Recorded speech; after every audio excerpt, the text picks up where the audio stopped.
दोस्तों टाइमिंग कम शिगर पतन का इलाज। दोस्तों मनी पतली हो जाना, शिगर पतन, टाइमिंग, ये बहुत ज़्यादा इशू आज के दौर में चल रहा है। लेकिन मरीज जब अपना इलाज करता है देसी आयुर्वेदिक दवाओं से, वो चाहता है कि मैं 2-4 दिन में बिल्कुल ठीक हो जाऊं।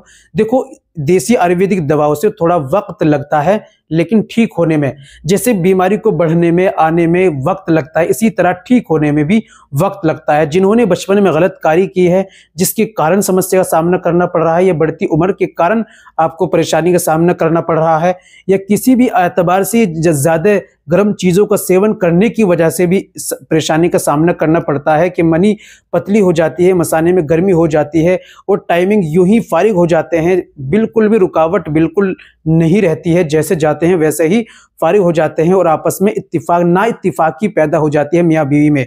तो दोस्तों इस तरह की समस्या हो जाती है, तो इसलिए आप जो है देसी आयुर्वेदिक दवाओं का कम से कम 40 दिन इत्मीनान के साथ, परहेज के साथ में आप दवाई का सेवन करें, इंशाल्लाह जरूर आपको फायदा मिलेगा। चलिए जान लेते हैं, आज आपकी खिदमत में नुस्खा पेश करने के लिए जा रहा हूं इसी तरह का, जो आपकी टाइमिंग को ठीक करने के लिए बहुत ज्यादा कारगर है। चलिए क्या लेना है आपको, इस्तेमाल कैसे करना है, तरीका क्या है, सारी बातें वीडियो में जान लेते हैं। तो दोस्तों ये बताने से पहले छोटी सी गुजारिश कि अगर आप हमारे चैनल पर नए आए हैं, अभी तक आपने हमारा चैनल सब्सक्राइब नहीं किया तो जल्दी से चैनल को सब्सक्राइब कर दीजिए और बेल आइकन पर ऑल पर प्रेस कर दीजिए। दोस्तों वीडियो को प्यारा सा लाइक कर दीजिए। चलिए शुरू करते हैं, जान लेते हैं आज के नुस्खे के बारे में।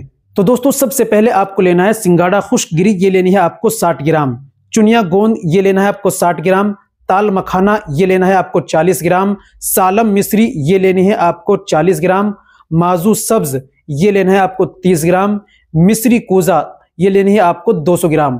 इन तमाम चीजों को पंसारी के यहां से लाइए, कूट पीसकर बारीक पाउडर बना लीजिए और आपको 1 चम्मच सुबह में छोटा वाला आपको दूध से लेना है, 1 चम्मच रात में सोते समय आपको दूध से लेना है।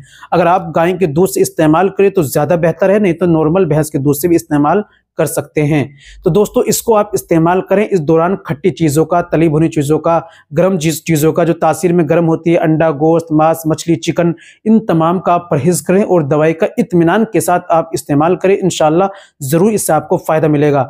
तो दोस्तों ये थी आज की हमारी जानकारी। उम्मीद करता हूं वीडियो अच्छी लगी होगी। वीडियो को लाइक कीजिए, शेयर कीजिए। मिलते हैं अगले वीडियो में, नेक्स्ट वीडियो में एक और नए नुस्खे के साथ। तब तक अपना और अपनी सेहत का ख्याल रखें।